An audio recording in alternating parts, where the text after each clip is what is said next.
मंच पर विराजमान उर्दू जगत के नामचीन साहित्यकारगण, मंच पर उपस्थित जिला के प्रशासनिक पदाधिकारीगण और मंच के सामने उपस्थित उर्दू भाषा के प्रेमी श्रोतागण, उर्दू निदेशालय के द्वारा हर साल राज्य के सभी जिलों में जिला स्तर पर फरोग एक उर्दू सेमिनार का आयोजन और साथ साथ मुशायरा का भी आयोजन किया जाता रहा है, जिसमें न सिर्फ उर्दू भाषी बल्कि साथ साथ बड़ी संख्या में गैर उर्दू भाषी श्रोता भी शामिल होते रहे और यह दिखाता है कि हमारी जो संस्कृति, गंगा जमुनी तहजीब और संस्कृति जो है वह कितनी बेहतरी के साथ प्रदर्शित होता है। भाषा किसी भी धर्म या संप्रदाय की नहीं होती, लेकिन पता नहीं बीच में यह कैसे भ्रम फैल गया कि उर्दू मुसलमानों की भाषा है। वास्तविकता तो यह है कि उर्दू का जन्म ही भारतवर्ष में हुआ है। भाषा न सिर्फ मुसलमानों की होती है, न केवल गैर मुस्लिमों की, और उर्दू तो आप देखिए तो विशेष रूप से पूरे देश की भाषा है। आज भी प्रचलन में उर्दू का प्रयोग हर एक स्तर पर हर एक व्यक्ति करता ही करता है। वो हमारे संस्कृति में, हमारे जो भी हमारी परंपराएं हैं, हम जो प्रयोग करते हैं, उठना बैठना करते हैं, हर एक चीज में उर्दू एक साथ मिला जुला है, सम्मिलित है और हम लोग लगातार उर्दू के भाषा के शब्दों का प्रयोग करते ही करते हैं।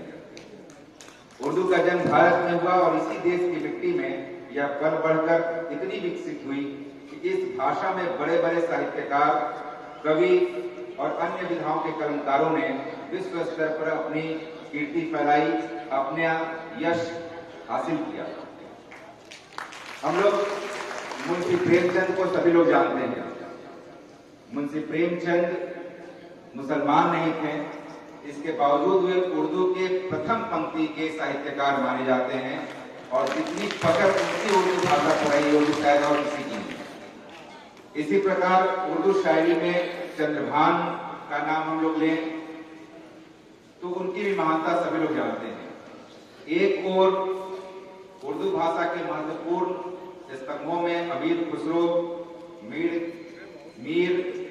तकी मीर, मिर्जा गालिब इत्यादि का नाम आता है, तो दूसरी ओर मुंशी नवल किशोर, पंडित दयाशंकर, पंडित ब्रजनारायण, जोगेंद्र पाल, रघुपति सहाय, फिराक रंगपुरी और अभी हाल की बात करें तो गुलजार, ये सभी उर्दू साहित्य के सफर में मील के पत्थर कहे जा सकते हैं।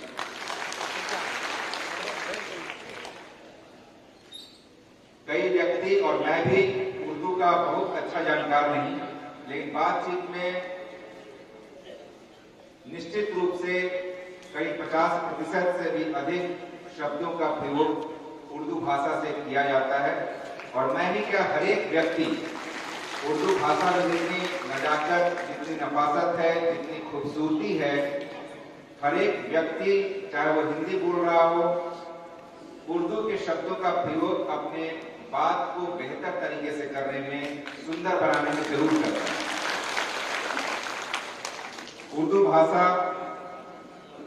के शब्द हिंदी भाषा को, यदि कोई हिंदी भी बोलता है तो उसको और समृद्ध करता है, कोई उससे तुलना नहीं है। जैसा कि बताया भी यहाँ अब्दुल रज्जाक साहब ने कि कोई उसकी तुलना नहीं है, बल्कि दोनों अलग अलग लकीर है और दोनों के समन्वय से यदि हम लोग चलें तो सबसे बेहतर स्थिति होगी। और ये सोचना चाहिए कि अपनी भाषा पर, अपनी संस्कृति पर हमें गर्व होना चाहिए। यदि कोई आज के डेट में उर्दू भाषा से, हिंदी से, संस्कृत से या किसी भी लैंग्वेज से जाकर के पोस्ट ग्रेजुएशन कर रहा है तो उसको बोलने में भी झिझक होती है। जैसा कि बताया, ये बात बिल्कुल सही है, लेकिन हमारी ही यह जिम्मेदारी है कि हम अपने संस्कृति, अपने भाषा का सम्मान करें और उसको आगे बढ़ाने में अपना प्रमुख भूमिका जरूर निभाएं और भाषा को सम्मान देते हुए अपने आप को भी गौरवान्वित महसूस करें।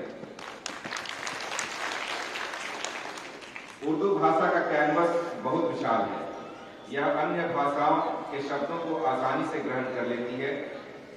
सरकारी टर्म में उर्दू के कई भाषा प्रयोग में किए जाते हैं।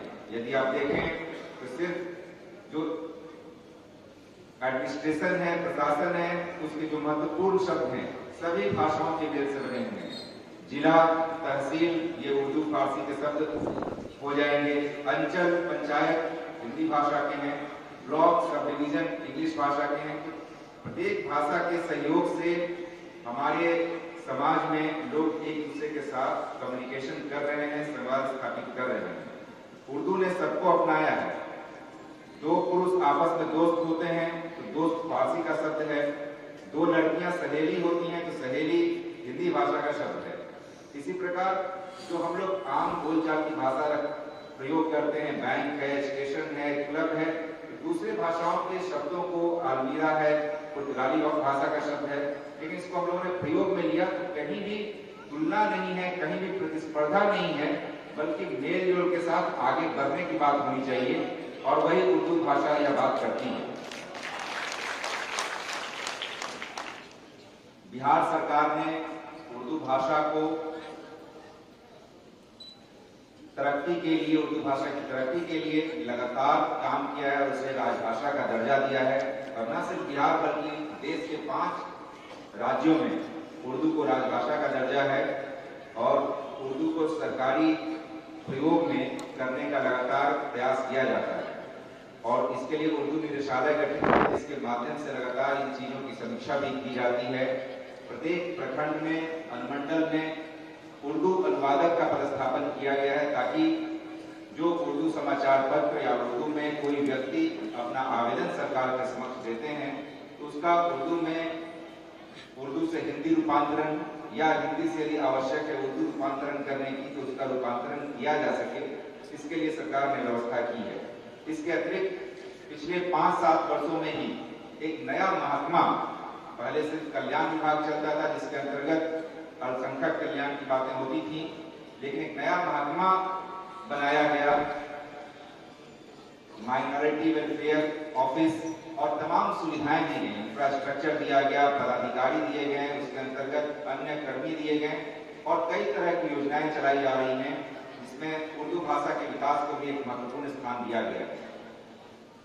काफी वक्ता है और ये कार्यक्रम में आप लोगों की उपस्थिति बता रही है कि कार्यक्रम का जितना सुंदर आगाज हुआ है तो और बेहतर कार्यक्रम चलता रहेगा, इसलिए मैं बहुत डिटेल में नहीं जाना चाहता। यहाँ उर्दू के तमाम विद्वान बैठे हैं जो कि उर्दू के विकास के बारे में, उर्दू का जो इतिहास रहा है, जो शुरुआत रही है, उसके बारे में डिटेल से चर्चा आप लोग करेंगे। जिला प्रशासन भी उर्दू के विकास के लिए प्रयासरत है, कटिबद्ध है। बहुत जल्द उर्दू के विकास के लिए जिला प्रशासन द्वारा किए गए कार्यों के विवरण पर आधारित एक पत्रिका भी हम लोग प्रकाशित करने की चेष्टा में हैं और जिला उर्दूनामा के नाम से इसे प्रकाशित किया जाएगा, जिसमें भागलपुर जिला के ख्याति प्राप्त रचनाकारों की स्तरीय रचनाएं भी शामिल रहेंगी। मुझे ये भी जानकारी दी गई है कि समाहरणालय के प्रांगण में जिला उर्दू ट्रेनिंग सेंटर भी चला करता था और इस सेंटर में अन्य कार्यालयों के गैर उर्दू भाषी कर्मचारी उर्दू सीखते थे, पर वह ट्रेनिंग सेंटर किसी कारण से बंद हो गया, लोगों ने चलाने में उसकी रुचि नहीं रखी। लेकिन इस मंच के माध्यम से मैं आश्वस्त करता हूं कि यह प्रयास प्रशासन के द्वारा जरूर किया जाएगा कि जिला उर्दू ट्रेनिंग सेंटर से चालू किया जाएगा। उर्दू भाषा का जो इतिहास रहा है और विकास रहा है, यदि उर्दू भाषा को हम लोग जीवित नहीं रखें तो एक महत्वपूर्ण विधा जो हमारे कल्चर का है, हमारी संस्कृति का है, शायरी, शेर, ये बंद हो जाएगा। जितने शेर लिखे गए हैं वो उर्दू में हैं, तो उर्दू को जीवित रखना, इसको विकसित करना ये आपकी, हमारी, समाज के प्रत्येक व्यक्ति की जिम्मेदारी है। और भाषा के विकास में दूसरे शब्दों का ग्रहण ये एक स्वाभाविक प्रक्रिया है, जिससे भी हम लोगों को अलग नहीं होना चाहिए। आप हिंदी भाषा को भी देखें, अन्य भाषाओं के भी शब्दों को प्रचलन में लिया गया है। इसी तरह से हम लोगों को उर्दू भाषा के विकास में भी सब लोगों को साथ लेके चलने की आवश्यकता है। एक बार पुनः मैं यहाँ आगंतुक साहित्यकारों, कवियों एवं उर्दू भाषा के तमाम सुधी विद्वत जनों का अभिनंदन करते हुए सेमिनार के विधिवत शुभारंभ की घोषणा करते हुए इसके बेहतर तरीके से संचालन की उम्मीद करता हूँ और घोषणा करता हूँ। बहुत बहुत धन्यवाद। जय हिंद।